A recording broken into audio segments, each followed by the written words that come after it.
Level Ice 1414. He posted today and he said impromptu psychological practice. My fiance and I have been bowling for a long time, but we've recently made a conscious effort to practice more and improve. We will record each other on some shots.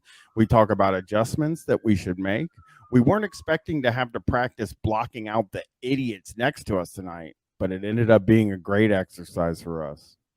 I'm happy to see people come to bowl and support alleys that rely on casual bowlers to pack the lanes on the weekends. It was something else entirely to hear them mock us for recording our form and discuss adjustments. Oh, no.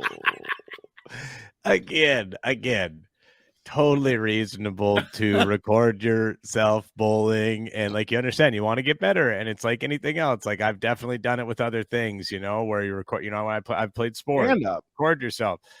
I didn't do it that much in stand-up, but you definitely do it in stand-up. Yeah. But again, I think if I saw someone doing it at the bowling alley, I wouldn't mock them openly, but it would inside I would be laughing and being like, you wouldn't mock them to them. You would just do it to your friends out of earshot. Just what you worry about, generally when you're in public. I would definitely inside my head be like, look at these two fucking losers. Like I would say, I'm sorry. I know that makes me mad or like mean or whatever, but yeah, that would be my reaction probably. I was at a wrestling show last night and there were these guys behind me who were yelling jokes, which I hate. I can't. Oh, that's the worst guy at the show. At the wrestling show, I would be doing a lot of good. It would be, like if I did it. It is annoying, but if I did it, it's like it would be very funny, and I would be able to get some really good ones. So I think it would be a little bit different, probably.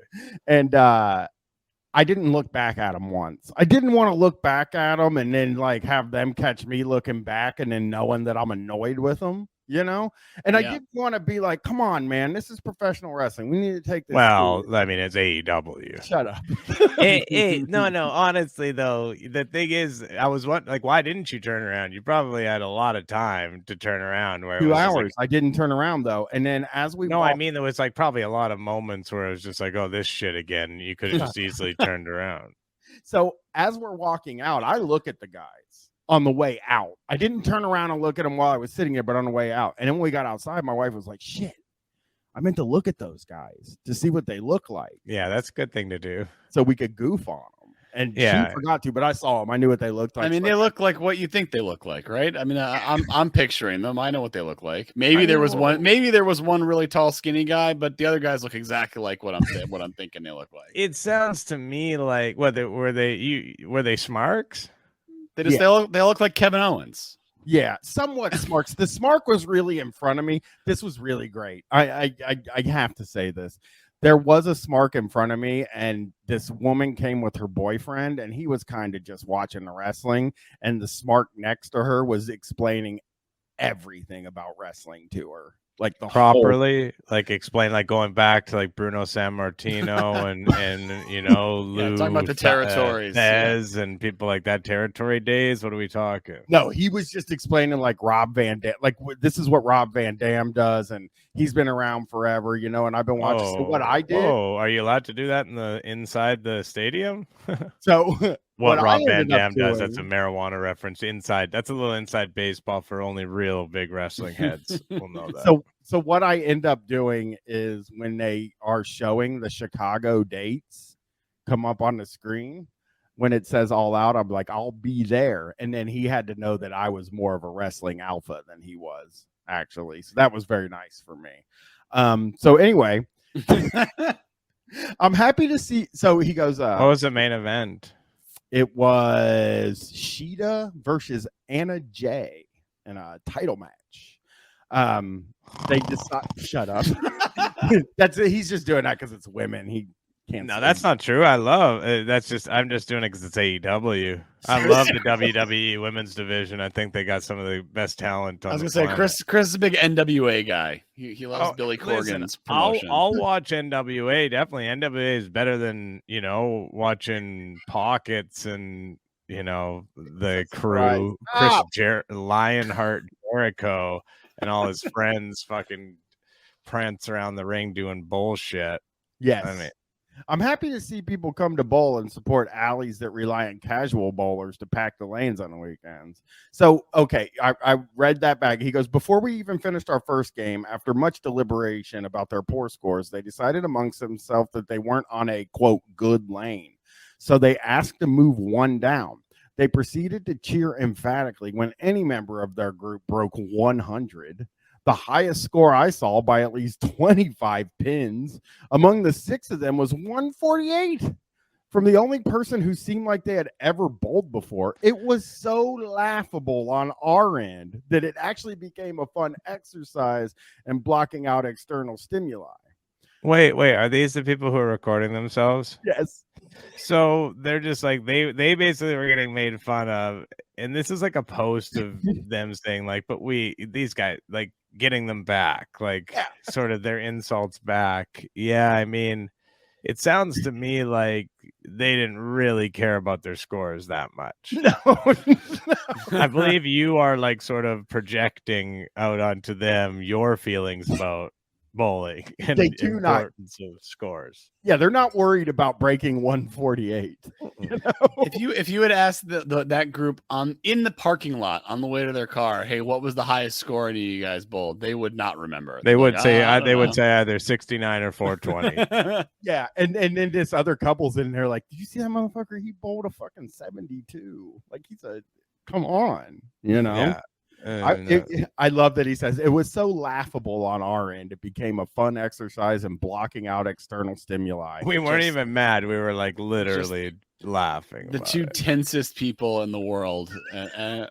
No, set the phone back up. Set the phone back up. Set it back up. Set it up. Okay. Yeah, this is night out, and we're getting better at We're bowling.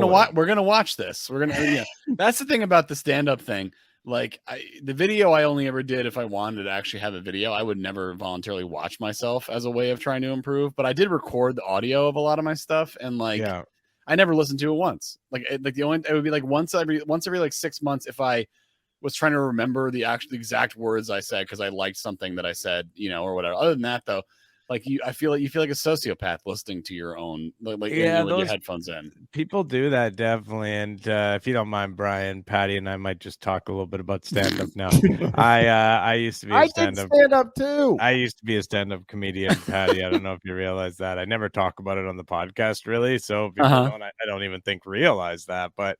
Yeah, I found I never really recorded my sets either. I don't like listening to myself, but people who did it, I think definitely there's a benefit from it. Super successful people do it. Yeah, I agree. But it's funny when somebody is recording themselves like video because they're like trying to work on their craft and they just eat shit though. That's good. I like that. Yeah, definitely.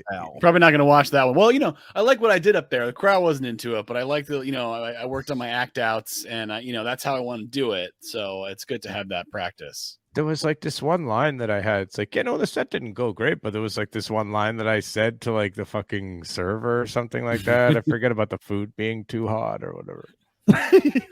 He goes, I want more people to support bowling and ensure that our favorite places can keep the doors open. But damn, it's frustrating trying to practice with a bunch of nitwits surrounding you, talking shit about you for taking it seriously.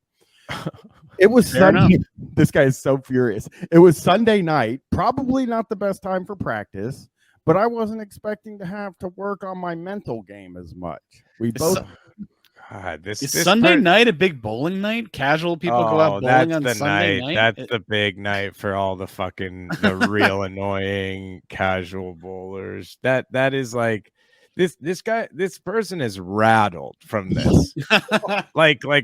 This really affected them. Like I didn't expect to have to work on my mental game so much. Like this really has had an effect on their life.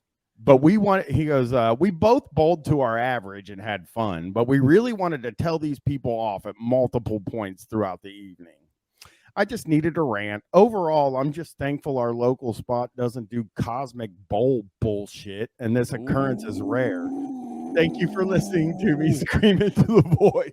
That's huge on they definitely, the place where I used to bowl when I was younger, they did the cosmic bowling. I was not a fan of it, but not because I was too serious. I just didn't like the vibes of it.